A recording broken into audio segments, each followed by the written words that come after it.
Hello everyone, स्वागत है आप सभी का सृष्टि क्लासेस के ऑनलाइन प्लेटफॉर्म पर। Very good morning to all of you. हमारी current affairs series spotlight continue कर रहे हैं हम। तारीख है आज 20 अक्टूबर और आज के करंट अफेयर बिना किसी फॉर्मेलिटी के स्टार्ट करते हैं। तो आज सबसे पहले बात हम लोग करेंगे एक फेस्टिवल की, काती बिहू। काती बिहू और भी कई तरह के बिहू हम लोग देखते हैं कि एक माघ बिहू होता है, और वो अभी हम लोग जो देख रहे हैं वो न्यूज़ में क्योंकि अभी 18 अक्टूबर को सेलिब्रेट किया गया था। काती बिहू असम में सेलिब्रेट किया जाता है। तो हेडिंग डालेंगे आप सब एक, काती बिहू। काती बिहू के बारे में नोट करिए। काती बिहू हेडिंग रखेंगे हिंदी वाले स्टूडेंट्स, बाकी इंग्लिश में नोट कर ही सकते हैं आप। के बारे में क्या पढ़ना है हमें कि असम में सेलिब्रेट किया जाता है, ठीक है, वेरी गुड। असम के अंदर सेलिब्रेट इसको किया जाता है। उसके अलावा Kati means to cut and this day marks the time of relocation of rice saplings. चावल की खेती से संबंधित। और काती शब्द का मतलब है काटना। तो काती शब्द जो है इसका मतलब है, काती शब्द का मतलब क्या है? काटना। कहाँ पर होता है ये बिहू का फेस्टिवल? हमें पता है असम में होता है, तो नोट करते रहिएगा साथ में। असम में सेलिब्रेट किया जाता है, असम में सेलिब्रेट किया जाता है, अपने साथ में नोट्स में नोट करते रहेंगे। It is also known as Kongali Bihu. Kongali means poor, तो कोंगाली बिहू के नाम से भी जाना जाता है। इसे कोंगाली बिहू भी कहा जाता है। तो नोट कर लीजिए अपने नोट्स में, पॉइंट फॉर्म में नोट करते रहिएगा। कोंगाली बिहू भी कहा जाता है, कोंगाली बिहू भी कहा जाता है। और इस कोंगाली का मतलब होता है, कोंगाली का मतलब होता है गरीब। कोंगाली शब्द है, इसका मतलब है गरीब। तो काती बिहू, कोंगाली बिहू। काती का मतलब टू कट एंड कोंगाली का मतलब है पुअर, गरीब। कोंगाली बिहू भी बोला जाता है, बिहू असम में होता ही है। और उसके अलावा there are another two Bihu festival celebrated in Assam, Bhogali और Magh Bihu. As I said earlier कि इसके लिए और भी वर्जन होते हैं। जैसे ये माघ बिहू जो है ये जनवरी में सेलिब्रेट किया जाता है। एक है रोंगाली बिहू, जिसे बोहाग बिहू भी कहा जाता है, तो वो ऑब्जर्व किया जाता है अप्रैल में। तो अप्रैल में ऑब्जर्व किया जाता है उसको। तो एक हमारा ये काती बिहू हुआ, ये किस महीने में? जैसे कि अभी अक्टूबर के अंदर, अक्टूबर में इसको सेलिब्रेट किया जा रहा है। और अगला हम लोग दो और तरह के बिहू देख चुके हैं, यहाँ पर नाम लिखे हुए हैं। कौन से आपको दिख रहा है इधर? ये क्लियर कट, एक सेकेंड, अगला एक नोट कर लीजिए, भोगाली बिहू, या इसका एक और नाम बोला जाता है माघ बिहू।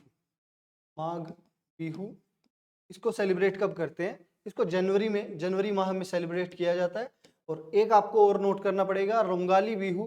रोंगाली, रोंगली बिहू, या इसका नाम बोहाग बिहू, बोहाग बिहू भी इसको कहा जाता है। और इसको सेलिब्रेट किया जाता है कब? अप्रैल माह में।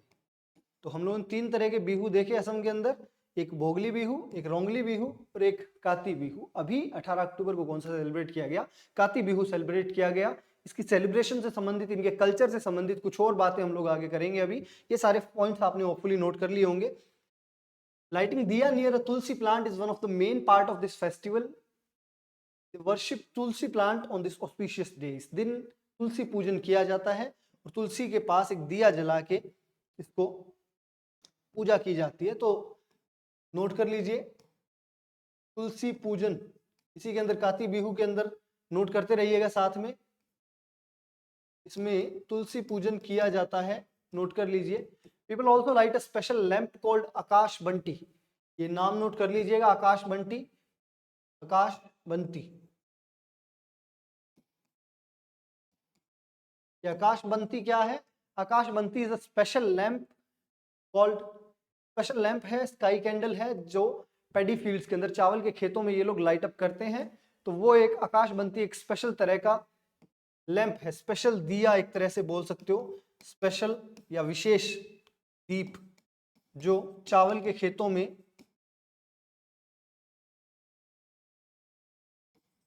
प्रज्वलित किया जाता है, प्रज्वलित किया जाता है। तो ये एक स्पेशल तरह का इनका आकाशबंती क्या है? स्पेशल दीप है जो चावल के खेतों में प्रज्वलित किया जाता है। नोट कर लिया होगा आपने, उम्मीद है। आगे एक लाइन और लिखिए, these lamps are fuelled by mustard oil and are kept high on the tip of bamboo poles. Bamboo poles के ऊपर इनको ऊपर रखा जाता है और उस तरह के खेतों के अंदर ही एक पिक्चर मेरे पास थी, अभी शायद मैं ऐड नहीं कर पाया, मैं बाद में आपको कल की क्लास में दिखाऊंगा। खेतों के अंदर एक बैम्बू पोल्स, जो बांस के पोल्स होते हैं, बांस के लकड़ियों के पोल्स बनाए जाएंगे खंबे टाइप, उनके ऊपर इन दियों को रखा जाता है और वहां से ये लाइटनिंग की जाती है। और उस तरह का ये फेस्टिवल का एक कल्चर रिवाज हो गया है उसके साथ में। तो इस तरह की ये चीजें हैं, पेपर के अंदर आपको वन लाइनर्स पूछ लिए जाते हैं कई बार कि आकाशबंती किससे संबंधित है, तो आपको ध्यान में होना चाहिए कि आकाशबंती क्या है, एक स्पेशल तरह का दिया है जो जलाया जाता है इस बिहू फेस्टिवल के दौरान। कौन सा बिहू? काती बिहू। काती बिहू के दौरान इसको चावल के खेतों के अंदर, पैडी फील्ड्स के अंदर इसको जलाया जाता है और अपना एक रिवाज है असम के बिहू में। Marine cloud brightening, important scientific concept, climate के लिए बहुत ही ज्यादा इंपॉर्टेंट। एनवायरनमेंट अगर आपके एग्जाम्स में है तो आपको जानना पड़ेगा, करंट अफेयर रिलेटेड इशू है और इसके साथ में थोड़ा स्टैटिक पोर्शन भी बात करेंगे। तो क्या है ये मरीन क्लाउड ब्राइटनिंग? इसके बारे में बात करते हैं कि ऑस्ट्रेलिया के अंदर reef restoration and adaptation programme चल रहा है। ऑस्ट्रेलिया में कौन सी रीफ्स है? Coral reefs. कोरल रीफ्स के लिए एडेप्टेशन, उनके लिए एक उनके कंजर्वेशन के लिए, उनको एक अच्छे ढंग से कि क्लाइमेट चेंज की मार उन पर ना पड़े, तो उनके लिए काम किया जा रहा है और उसी के लिए एक इनका ऑस्ट्रेलिया का प्रोग्राम चलता है, reef restoration and adaptation programme. It is exploring whether cloud brightening could reduce cloud bleaching, coral bleaching. तो बात मुद्दे की क्या है? ये कोरल ब्लीचिंग, कोरल्स को नुकसान हो रहा है। कोरल क्या है सब जानेंगे। पहले ठीक है, थोड़ा बहुत ये टेक्नोलॉजी जो है क्लाउड ब्राइटनिंग, इस कोरल ब्लीचिंग को ही कम करने के लिए काम में ली जा रही है। पहले मैं बता देता हूँ कि ये कोरल्स क्या है, फिर इनकी ब्लीचिंग कैसे हो रही है और फिर हम लोग इस टेक्नोलॉजी पे आते हैं, ठीक है। तो पहले मैं आपको आगे बढ़ के एक बात और बता देता हूँ इसमें। मरीन क्लाउड ब्राइटनिंग की तो बात करेंगे ही हम, पहले कोरल्स की बात कर लेते हैं कि कोरल्स क्या है। Corals are made up of genetically identical organisms called polyps. These polyps have a microscopic algae called zooxanthellae living within their tissues. The corals and algae have a mutualistic relationship और इनको बोला जाता है, एक शब्द दिया है, rain forest of the seas. क्या है इन सारी बातों का मतलब? बेसिक चीज ये है कि जो आप कोरल शब्द सुन रहे हो, कोरल क्या होते हैं, ये रहा, ये पिक्चर के साथ आपको दिखा रहा हूं मैं। ये है समुद्र का जो इकोसिस्टम है, समुद्री इकोसिस्टम के अंदर आपको दिखेगा कि ये पानी के नीचे बोल रहा हूँ, इस तरह की आपको लगेंगे कि ये इस तरह की चट्टानों टाइप लगेगा, क्योंकि बड़े हार्ड शेल्ड होते हैं। हार्ड शेल्ड होते हैं, इस वजह से लोगों को ऐसा लगता है कि चट्टान है या रॉक है ये, लेकिन क्या है ये, है क्या, मैं बताता हूँ। ये सारे हैं कोरल्स, इसको एक कंप्लीट को आप कोरल बोल सकते हो, और ये है इसके पोलिप्स। सबसे पहले मैंने क्या बोला आपको? कोरल।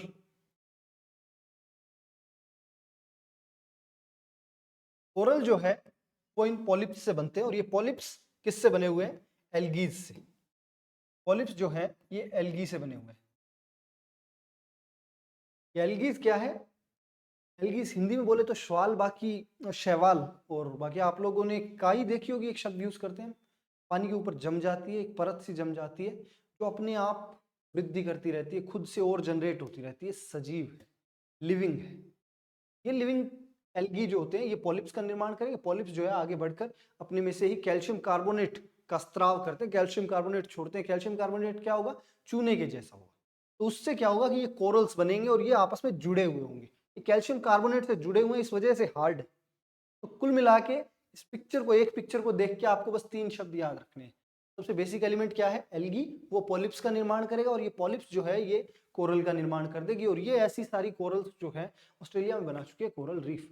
समुद्री इकोसिस्टम का, समुद्र का जो पारिस्थितिकी तंत्र है समुद्र में पानी के नीचे की तरफ, उसका एक अहम हिस्सा है। उम्मीद है कि समझ में आया होगा कि कोरल्स क्या है। और ये वाला चलो अब बात करते हैं, पिछला जो मैंने सारी डेफिनेशन आपके सामने लिखी थी उस पर वापस आते हैं। तो एक तो चीज आप ध्यान रखेंगे कि सबसे पहले क्या मैंने बताया कि बेसिक बिल्डिंग ब्लॉक क्या है? एल्गी। एल्गी से बनेगा क्या? एल्गी से बनेंगे पॉलिप्स।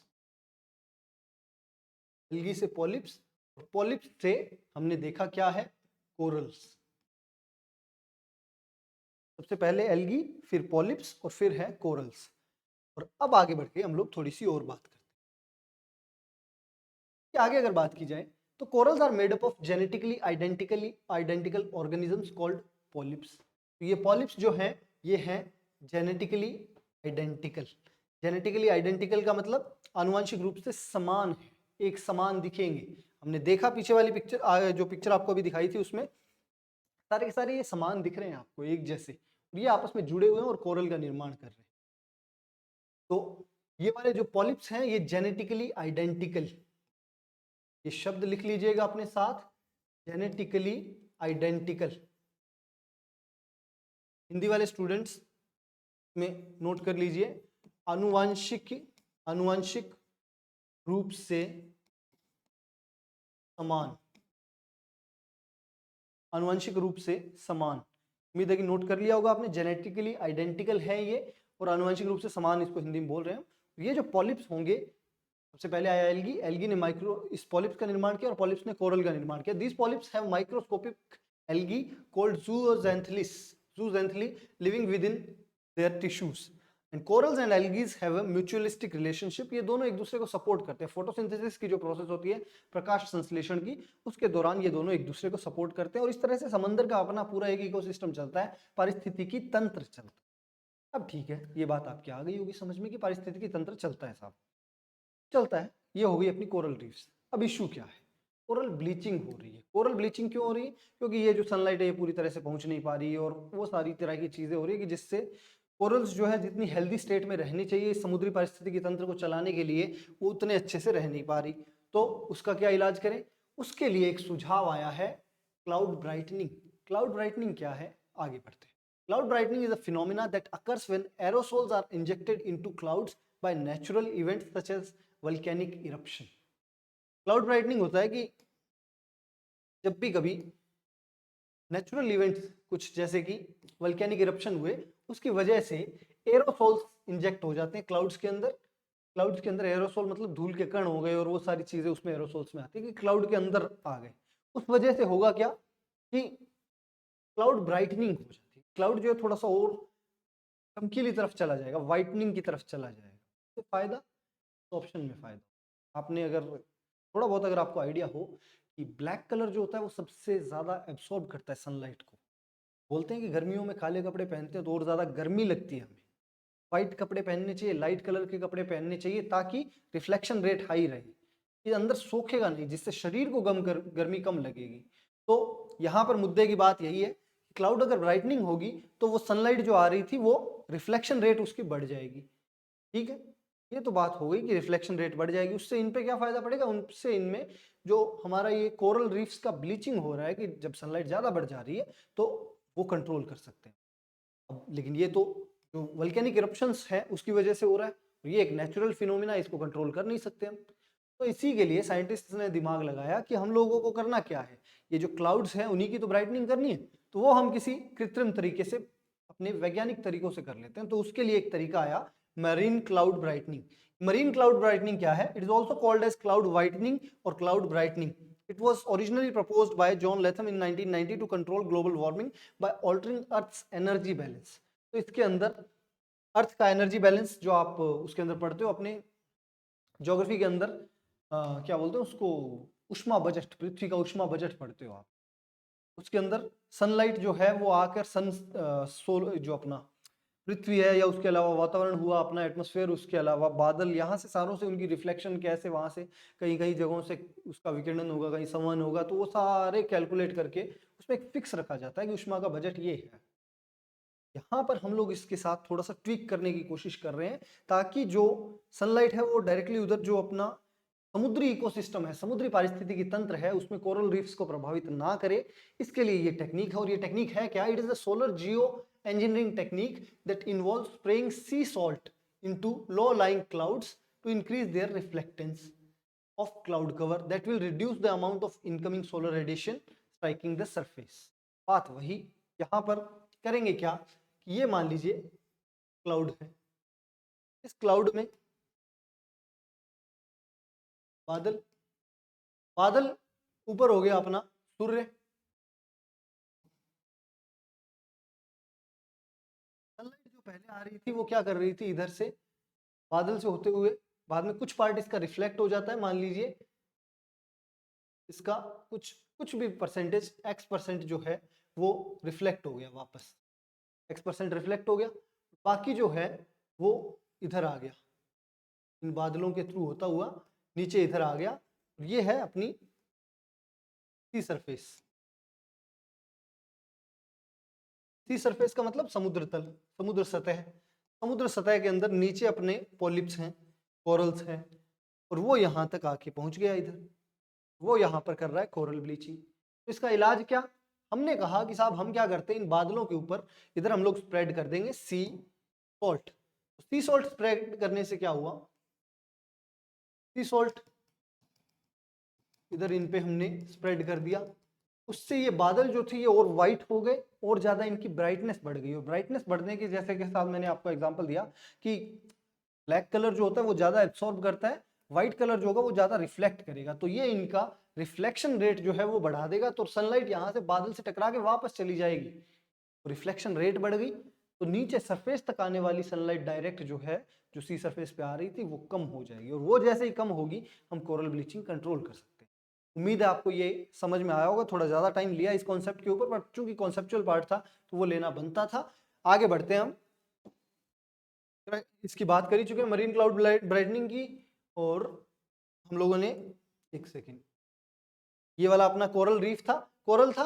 कोरल जो है पॉलिप से मिलकर बना है, पॉलिप्स जो है एल्गीज से बन रहे हैं। एल्गीज जो है क्या है, सजीव है, और ये कोरल का जो इकोसिस्टम है ये समुद्र के लिए बहुत महत्वपूर्ण है। यहाँ इसको डिस्टर्ब किया जा सकता है, अगर मतलब सनलाइट डायरेक्ट आएगी तो ये डिस्टर्ब हो जाता है, और इसी का इलाज हम लोग ढूंढ रहे थे किसमें, मरीन क्लाउड ब्राइटनिंग के अंदर। तो आगे बढ़ते हैं। अपना अगला जो आज का करंट अफेयर है वो है TV D1 mission. TV D1 mission क्या है, बात करते हैं। टीवी D1 मिशन इसरो का स्पेशल मिशन है एक, और क्या है ये कि पहले आप जानिए गगनयान के बारे में। गगनयान क्या है? गगनयान के द्वारा हम लोग पहली बार इस गगनयान मिशन में it envisages demonstration of human space flight capability to an orbit of 400 kilometre for 3 days mission। 3 दिन के लिए स्पेस मिशन पे हम लोग भेजना चाह रहे हैं, स्पेस में भेजना चाह रहे हैं किस, अपने जीवित मनुष्यों। ये इसरो का प्लान है गगनयान मिशन के अंदर। ये गगनयान मिशन पहले नोट कर लीजिए, और फिर मैं बताता हूँ आपको टीवी D1 क्या है। पहले गगनयान मिशन नोट करिएगा। गगनयान मिशन के अंदर नोट कर लीजिए, मानव को अंतरिक्ष में 400 किलोमीटर कक्ष 3 दिन के लिए तथा पृथ्वी पर सुरक्षित वापसी, ये हमारा गगनयान मिशन का टारगेट है। ठीक है, हिंदी पूरे सेंटेंस नहीं फॉर्म हो रहे, बट आपको करंट अफेयर का नॉलेज चाहिए, जितने कम शब्दों में मिल सके उतना बेहतर, आपको भावनाएं समझनी पड़ेगी। बात यह है कि गगनयान मिशन क्या है, मैन मिशन है हमारा, कि जहां पर हम लोग ह्यूमन क्रू को भेजने वाले हैं इधर, उसी के लिए तैयारी चल रही है, और उसी के लिए ये टीवी D1 मिशन जो है हमारा अभी न्यूज में रहा ये है। तो टीवी D1 मिशन क्या है? ISRO is set to launch its first ever test flight TV D1 for the Gaganyaan mission, marking a pivotal moment in India's pursuit of human space flight। ठीक है, TV D1 mission इसी गगनयान से संबंधित है। पहली बात तो ये टीवी D1 मिशन जो हो गया, नोट कर लीजिए, टीवी D1 मिशन इसका है इसरो द्वारा,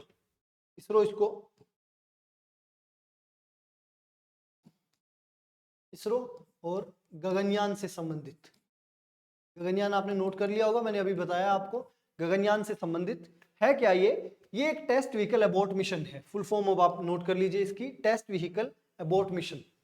टेस्टिंग व्हीकल है कि हम लोग आगे जो गगनयान भेजने वाले हैं उसके लिए ही तैयारी का एक मिशन है, उसी की तैयारी से संबंधित एक स्पेशल मिशन अपना टीवी D1 है। फुल फॉर्म नोट कर लीजिए, टेस्ट व्हीकल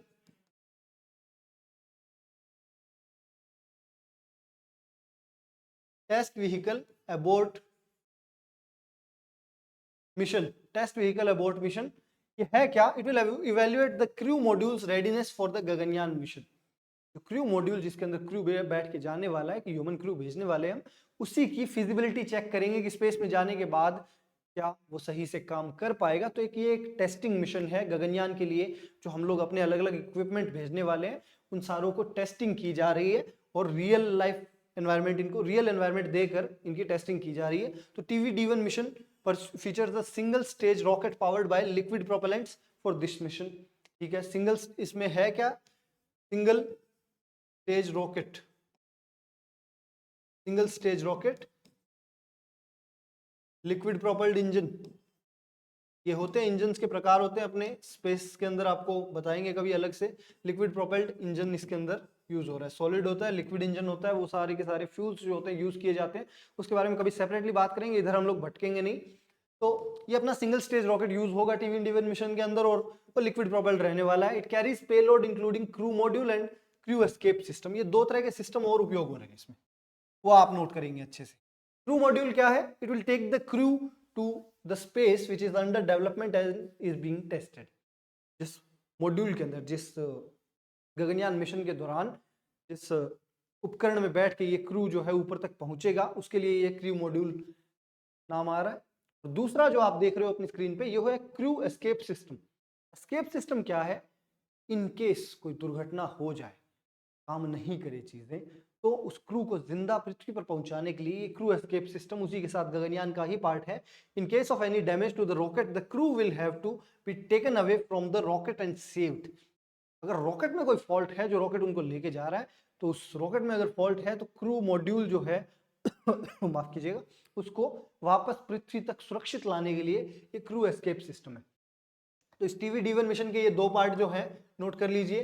पहला क्रू मॉड्यूल, क्रू मॉड्यूल, और दूसरा जो है वो नोट कर लीजिएगा crew escape system. Crew escape system, उनकी डिटेल इधर लिखी हुई है, आपको पीडीएफ मिल ही जाएगी उसके अंदर हमारे टेलीग्राम चैनल में, तो वहां से डाउनलोड कर सकते हैं आप। पूरी डेप्थ इसके अंदर है, आपको ज्यादा मोटा मोटी याद यही रखना है कि टीवी डी1 मिशन जो है इसरो का मिशन है, गगनयान मिशन को सपोर्ट करने के लिए। उसके लिए एक चेकिंग मिशन है, कि टेस्टिंग मिशन है, कि हम लोग चेक करें हमारी इक्विपमेंट्स, हमारी जो आगे की जो रणनीति है उसके लिए आज पहले से तैयारियां चालू हो चुकी हैं। तो टीवी डी1 मिशन उसी से रिलेटेड। ये the flight simulation replicates an abort conditioning during the ascent trajectory corresponding to a Mach number of. ये मैक नंबर क्या होता है, स्पीड से संबंधित होता है। रॉकेट की स्पीड जो होती है वो मैक्स में दी जाती है। आप देखोगे एयरक्राफ्ट की स्पीड, जो गवर्नमेंट की अपने एयरफोर्स के जो होते हैं फाइटर एयरक्राफ्ट, उनकी भी स्पीड आपको मार्क में मिलेगी। ये मार्क MACH नंबर इनकी स्पीड का नंबर बताता है। Mirroring conditions in the Gaganyaan mission, ठीक है, उसी के ऊपर है ये, हम लोग पहले बात कर ही चुके हैं। गगनयान क्या है, the national programme on AI, अगला अपना करंट अफेयर। NPAI क्या है, ये NPAI उसके बारे में करते हैं बात हम अभी। 7 working groups of ministry of electronics and information technology MITI had submitted the first edition of India AI report। तो पहले तो एक नोट कर लीजिए चीज, India AI report. India AI report कौन दे रहा है, नोट कर लीजिएगा, MITI की तरफ से ये आई है, ministry of electronics and information technology.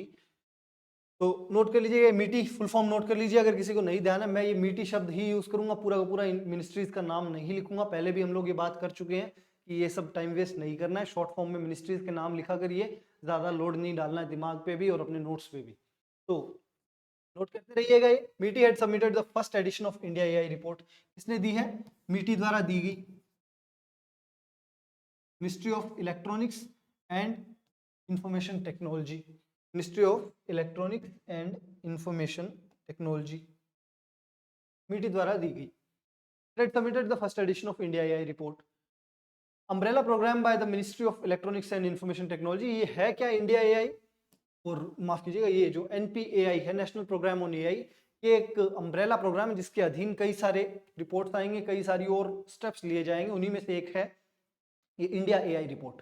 तो NPAI अम्ब्रेला प्रोग्राम है किसका, MITI का। वापस तो नोट कर लीजिए, NPAI क्या है, किसके द्वारा है, national programme on artificial intelligence. Note कर लीजिए, इसकी फुल फॉर्म जो है वो नोट कर लीजिएगा, national programme on artificial intelligence.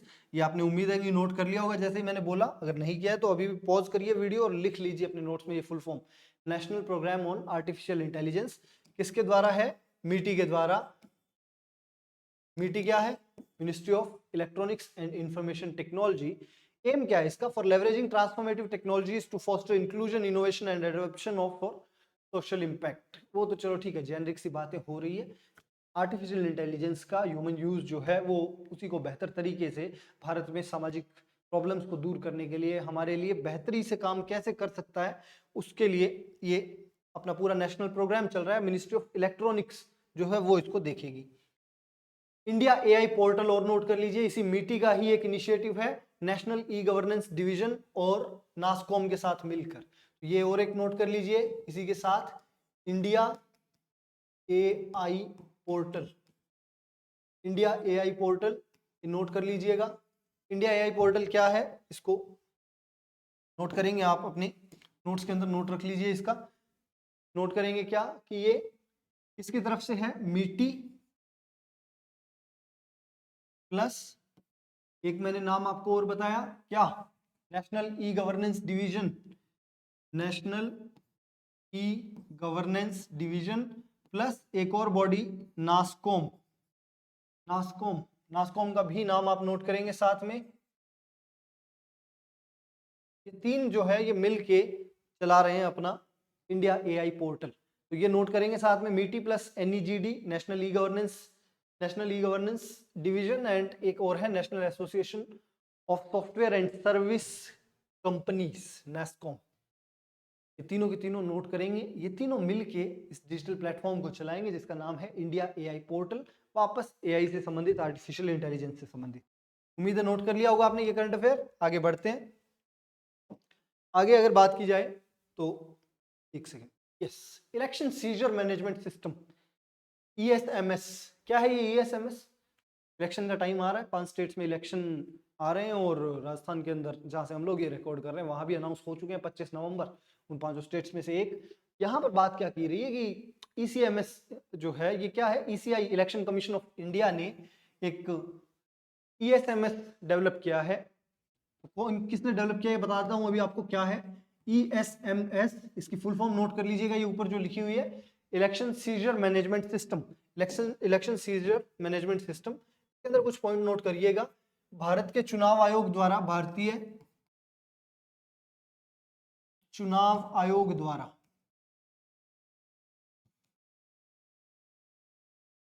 विकसित, भारतीय चुनाव आयोग जो है ये लेकर आ रहा है, it has developed this ESMS for real time updates. है क्या ये? It is a tech platform for real time updates on seizures from the field by state and central enforcement agencies.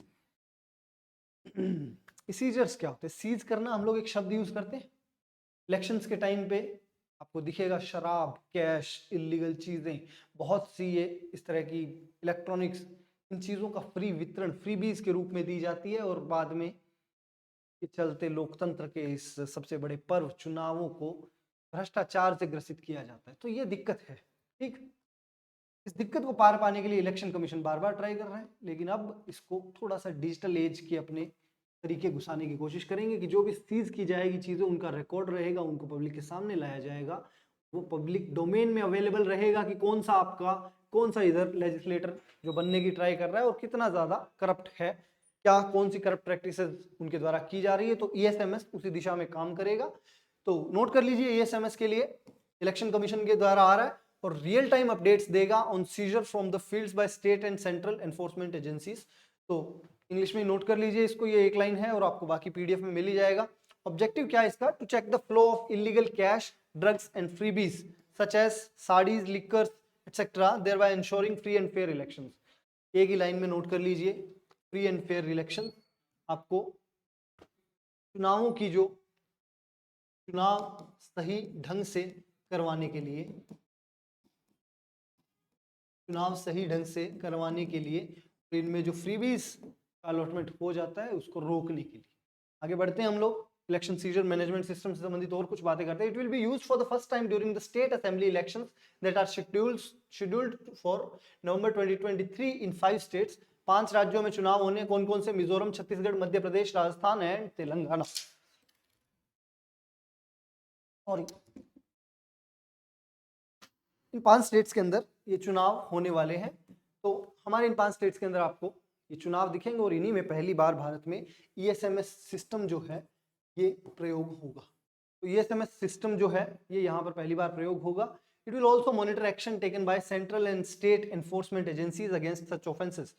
बात जब डिजिटल हो चुकी है तो ईएसएमएस के प्लेटफॉर्म पे ये चीज़ें रजिस्टर्ड रहेगी कि हाँ ठीक है, कौन सी सीजर कहाँ से की गई, कहाँ से कितनी शराब, कितना कैश, कितने फ्रीबीज पकड़े गए, साथ में स्टेट एजेंसीज ने कौन सा एक्शन लिया। एक्शन भी इधर दायर किया जाएगा कि क्या सरकार की जो एजेंसियां हैं इन कामों को रोकने के लिए उन्होंने कुछ एक्शन लिया है। इसके लिए नोडल एजेंसी कौन सी है? State nodal officers, district nodal officers and flying squad teams. वापस इलेक्शन कमीशन की ही पूरी टीम्स जो है उनकी स्टेट लेवल की, सेंट्रल लेवल की, वो सारी मिलके काम करेगी और इसे एग्जीक्यूट करेगी। ये थे हमारे और जो अपना ईएसएमएस सिस्टम। इसके अलावा कुछ एक और आप नोट करेंगे, इसको इंग्लिश में ही नोट करेंगे, सी विजिल एप्लीकेशन। इसको हेडिंग डालिए पहले, सी विजिल एप्लीकेशन क्या है ये? It is for filing model code of conduct violation.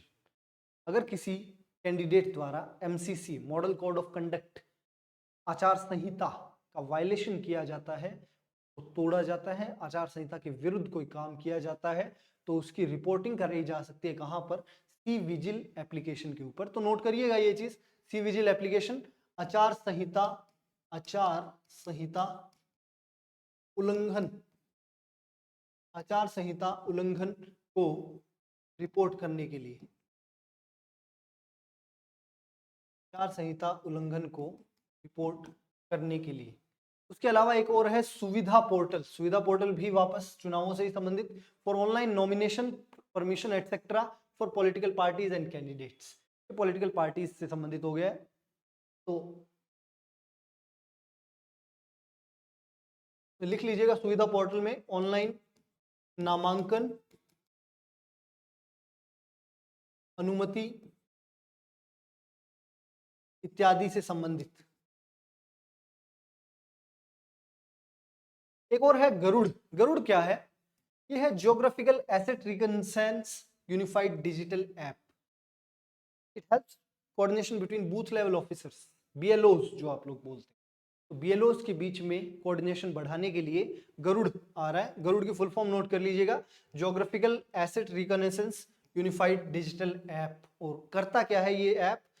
Garuda, Garuda के बारे में नोट कर लीजिएगा। गरुड़ किस लिए है? कि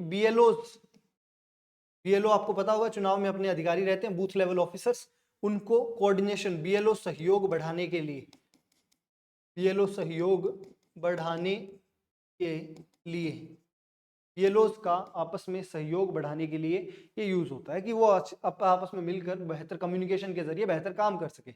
और एक लास्ट में लिखा गया है ETBPS, electronically transmitted postal ballot system. It enables the entitled service voters to cast their vote. Postal ballot से संबंधित और पोस्टल वोटिंग करवाने के लिए, उसको डिजिटाइज करने के लिए ईटीबीपीएस आता है। तो ईटीबीपीएस का बस आप फुल फॉर्म नोट कर लीजिए, electronically transmitted postal ballot system. Electronically transmitted postal ballot system, नाम से स्पष्ट हो जाएगा, पोस्टल बैलेट से संबंधित। ये थे आज के हमारे करंट अफेयर्स।